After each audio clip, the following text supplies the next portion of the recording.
up, you guys? Welcome back to another one. If you're new to this channel, I am Gold Penny. I do new car, truck, SUV reviews on YouTube, and today we are in the new 2022 Mercedes-Benz CLA 250, courtesy of Mercedes-Benz of Hagerstown in Hagerstown, Maryland. For more information on their inventory, please feel free to check out the link in the description box below. And so we are in this one today because this thing has an excellent design with a fastback type back end, which I absolutely love, and it's essentially got all of the luxury you would expect from Mercedes-Benz, of course, as well, including this amazing ambient lighting, which really looks even better since the sun is not out today. But anyways, in this video we will be testing out and going over everything about this one, from acceleration to braking, steering feel, ride quality, sound system, exhaust clip, all of that fun stuff. So having said all of that, what do you guys say? Let's just go ahead and jump right into it. And as always, let's start with pricing. And so there will essentially be two different configurations for the CLA 250. You got the front wheel drive setup.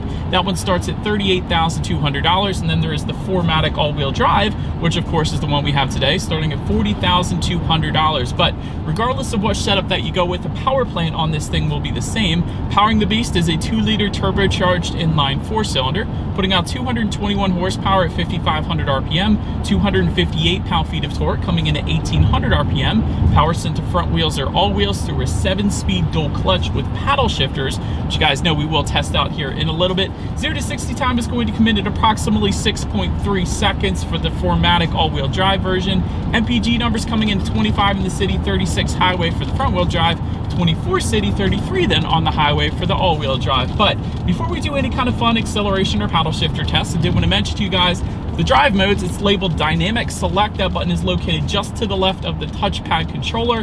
If you were to hit that, you got individual, sport, comfort, and eco, adjusting things like the shift points, the throttle response, the steering sensitivity, and the engine start stop system as well. So if I just put it in that eco driving mode, it obviously is going to shut off the engine when I come up to a red light or a stop sign. But let's say, for instance, if I put it in sport, it's not going to do that because it wants that power constantly. But anyways, having now gotten all of that out of the way, what do you guys say? Let's go ahead and throw it in that sport driving mode real quick.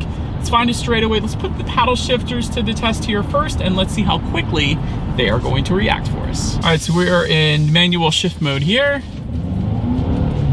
Quick. Dang quick. Yeah, that'll work. That is fun, man. A lot of times the paddle shifters are there just for maybe do some engine braking when it snows out, but these things are dang quick, so definitely no disappointment when it comes to the paddle shifters. But now let's go ahead and get back full control here. Let's put the acceleration here to the test in this super wet, rainy, snowy day this morning, and let's see how quickly we can get the new CLA 250 here up to speed. All right, in 3, 2, 1. And it grips. Dang, does it grip. There was no slipping. This thing is plenty quick. Definitely not gonna have any issues emerging onto the highway whatsoever. That's sport mode, man, that's fine. Definitely a very, very quick car. And what's even more impressive, like I said, since we have the 4MATIC all-wheel drive, you guys could probably hear the rain in the background. There was no slipping whatsoever. I love that. That's a safety feature, man. Gotta stay safe out there. But anyways, to go along with that acceleration, as always, braking is equally important. So up front, you will find 13-inch ventilated front discs. In the back, 12.6-inch solid rear discs. As far as that 60 to 0 stopping distance goes, that is going to come in at 121 feet, which it's plenty fine. Really, when it comes to the braking feel, it feels perfectly fine. Definitely even on the firmer side of things, which I personally appreciate. Gives you a better feeling of being in control. Anyways, then touching on suspension and handling, up front you're going to get an independent McPherson strut front suspension. In the back, independent multi-link rear suspension, front and rear stabilizer bars. Did want to also mention that there's a couple different AMG packages that come available as options for the CLA 250. If you were to go with one of those, it's going to give you a lowered comfort suspension, in case you were curious. It's a little more aggressive appearance, and typically because of the lowered suspensions, you're going to get a little bit better handling with that, with one of those two particular packages as well. But as far as ride quality goes, it's been perfectly fine in my short test drive here today, so definitely no issues there. Steering feel is noticeably weightier in the sport driving mode. I can also attest to that, so gives you a better feeling of being in control, a little better driver feedback there, which is always nice. As far as cabin noise goes, I'm currently going 52 miles per hour. It's certainly not all that bad. It's mostly just rain noise at this point because it's raining so hard today. But anyways, then touching on visibility, I can see perfectly fine out the back. I did want to also mention rain sensing windshield wipers, very handy today, and they do come standard across the board. But that about rounds out the performance segment of this review, guys. Let's now go ahead and take a look at the exterior of our brand new 2022 Mercedes-Benz CLA 250. All right, so here she is, you guys, the new 2022 Mercedes-Benz CLA 250, finished in rose gold metallic, a $750 paint option in case you were interested. I think it looks dang good, but you guys know I like different and unique colors, and this is definitely one of them, so I am a fan personally. But let's go ahead and start up front of the CLA here. Aluminum trim grille accent does come standard. That's what we of course have today, but did want to mention with the AMG packages, you do get a diamond block front grille finished in chrome, so that is not what we have, but that is available if you wanted to go that route.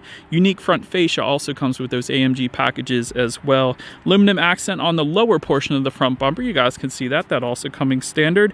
Illuminated star emblem, we have that today. That is an option that goes for $450. I think it looks so stinking cool, and I've seen Mercedes-Benz with that illuminated star before, and I've always liked it. It definitely makes a statement, so for that reason I'm personally a fan. To the sides, LED headlights, of course, coming standard. They do come with the automatic feature, and LED daytime running lights coming with that as well. I did want to mention another option for the front, though. That is going to be the exterior lighting package. That goes for $900. With that one, you get automatic high beams and an adaptive front lighting system, or adaptive LED headlights. Essentially, the way that works is when you're going around a bend at night, those headlights are going to swivel based on the direction of your steering angle, better help illuminating what is around that bend, so you're less likely to hit a deer or a moose or possum or aliens or whatever it is. So that is pretty cool as well. But that pretty much rounds out the front end of this one. Let's now go ahead and make our way to the side of the CLA.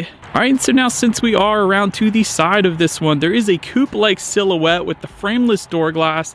I personally love it. The frameless door glass always is a coupe-like design in itself, so I'm definitely a big fan of that. Chrome window surrounds do come standard, of course, you guys can see that. When it comes to the side mirrors, they are body-colored, power-adjustable side mirrors. They will be heated with LED integrated turn signals then as well. Taking a look down at the wheel configuration, 18-inch multi-spoke alloys coming standard. However, there are several 19-inch wheel designs available, so I did want to mention that as well. Also wanted to mention, slight little difference when it comes to the AMG packages. The side skirts are a slightly different design, but either way, they're body colored either way, which is definitely a good thing. But that pretty much rounds out the side profile of this one. Let's now go ahead and make our way to this fastback tail end of the CLA. All right, so this is probably my favorite part of this car, because there aren't that many cars with this fastback type design that have 4 doors at least, so I do like that. But did want to mention, we do have an optional rear spoiler that goes for $300. That looks pretty good on the back. Honestly, I think it would look good either way, but it does look good back there. LED taillights do come standard as well, which is definitely a safety feature there. Rear diffuser coming with the AMG packages. Otherwise, you're going to get that matte black finish towards the bottom like we currently have here. And just below it all, of course, you will find integrated dual exhaust outlets finished in chrome. So having said that, I do believe you guys know what we have to do next. As always, here is that exhaust clip.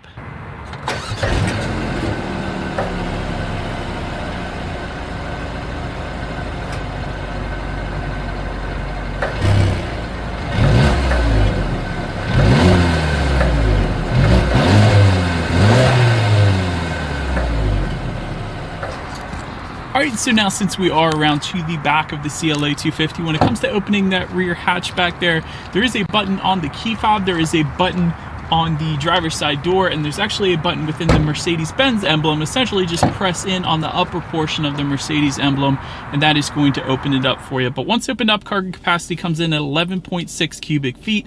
If that was not enough space, there is a 40-20-40 split, essentially meaning the rear seats do fold down for quite a bit of extra cargo space then if you needed it. There is cargo lighting back there. There are some tie-down anchors as well, which I was surprised to find, because typically you just find them in SUVs.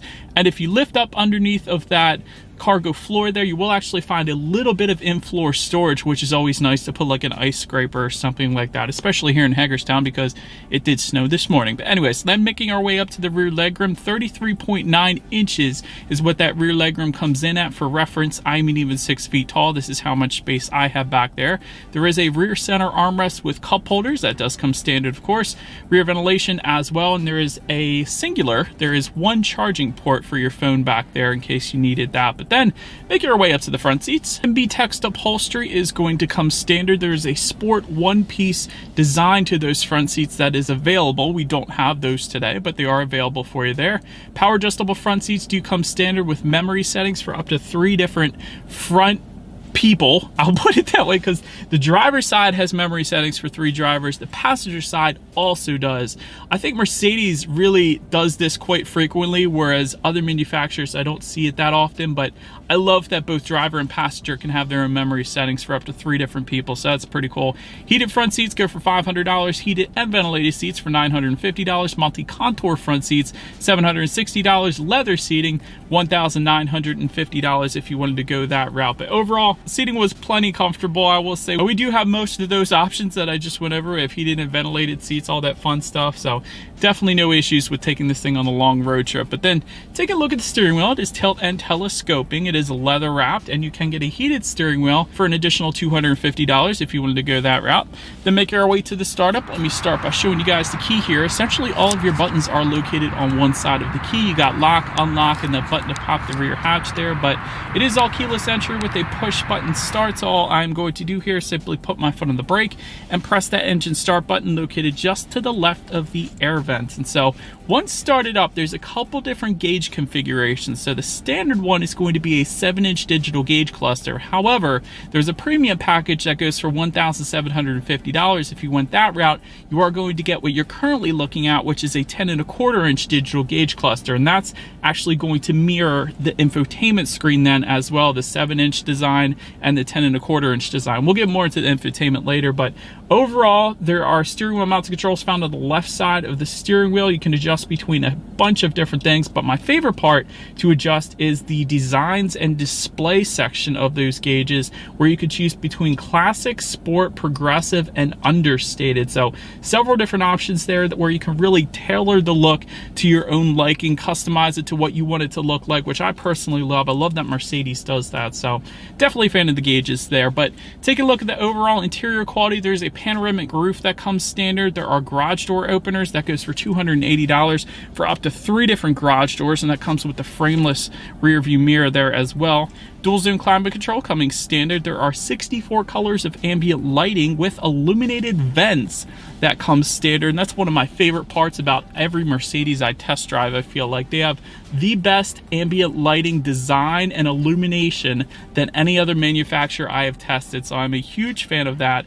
Wireless phone charger is going to be available as well. Just in front of the cup holders, you have a little bit of rubberized storage there. There's a phone charging port, 12-volt power outlet. Of course, you got your cup holders. Then within the center armrest, there's a little bit of storage, and you actually have dual phone charging ports within that center armrest as well. But overall, everything is finished in extremely high quality. You got contrast stitching just above the ambient lighting up here, and the ambient lighting is incredible. Like I was saying, you have matte wood finishes not only found on the doors but just above the passenger side glove box, and a nice soft touch design just above the passenger side glove box too, with little circular indentations in it. And of course the air vents themselves look absolutely amazing as well. But to sum it up, it's finished like a Mercedes, which means it's absolutely wonderful. But now let's go ahead and make our way to that infotainment screen I was mentioning. Like I said, 2 different setups: the 7-inch screen, which mirrors the gauges, or the 10.25-inch color touchscreen display, which comes with the premium package. If both are touchscreen displays, you can also adjust that by saying, "Hey Mercedes." You can also adjust that. How can I help? You see, you can also adjust it using the touchpad controller and buttons located just behind the cup holders there. But ultimately, either screen are going to give you Bluetooth and audio streaming. You're going to get Android Auto, Apple CarPlay as well. Factory navigation system is going to be available with the multimedia package. It goes for $1,300, and that gives you that augmented reality navigation as well, where it kind of turns as you get closer to the turn, which is pretty cool. Ambient lighting you could check out up there. Of course, there are a couple different themes, which is one of my favorite parts of Mercedes as well. Kind of tailors everything from opening and closing the panoramic roof to the ambient lighting colors to everything really. So I like the theme section. That's pretty cool. Of course, you can check out your radio information up there. And by the way, 8 speakers come standard, not bad for a standard sound system there, but there is an optional Burmester sound system that's available. We do have that one today. So having said that, what do you guys say? Let's go ahead and turn to the radio, see what we got playing today, and let's test out the clarity of this one.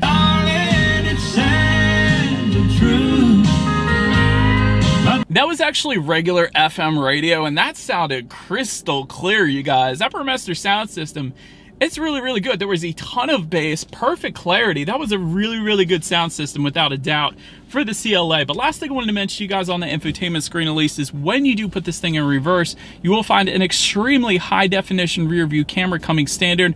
Also, there is a parking assistance package that goes for $1,090. That's going to give you that surround view monitor that you're looking at on the left side of the screen there, which is always going to lead us into safety. And so front side curtain airbags do come standard, driver's knee airbag as well. Also in the back, there is an optional rear side impact airbags that goes for $700, by the way, if you want to go that route. Also in the back, you got latch, aka lower anchors to tethers for children for the rear car seats, rear child door locks, tire pressure monitoring system, but also coming standard, active brake assist, Mercedes-Benz emergency call service, attention assist, blind spot assist, crosswind assist, and adaptive braking technology then as well. Then one last final package option I wanted to mention for you guys is the driver assistance package. It goes for $1,300. This essentially gives you all of the advanced safety features, including adaptive cruise control, active steering assist, evasive steering assist, active brake assist with cross traffic function, emergency stop assist, speed limit assist, lane keep assist, and lane change assist then as well. And so overall, when it comes to my final thoughts, I do love the fastback styling on this thing. Like I said, the back end of the CLA is the best part of this thing, although there's really not a bad angle on the CLA, but the rear end of this one looks absolutely amazing. Great interior quality as well. Everything is finished in very high quality materials. Excellent ambient lighting. Like I always say, there's tons of colors you could choose from, and the ambient lighting is even in the air vents. It's done so freakishly well in this thing. As far as constructive criticism goes, I really only got two things. I guess the rear seat headroom is a little snug back there. I guess I could say that, but also the pricing, it can get kind of pricey with this thing with all of the options. You guys could probably tell I was shilling a lot of options during this whole review. But anyways, let me know what you guys think of the CLA in the comment section below. I always love reading your comments. That is about it for this one, you guys. Thank you so much for watching. Feel free to follow me on social media at the bottom of the screen if you want to see what's coming next on the channel before it actually gets to YouTube. Be sure to hit the subscribe and the bell notification button if you're into new car reviews. That is what we do here on this channel. After all, do appreciate you guys watching more than you know, and I will see you guys all in the next video. Stay gold.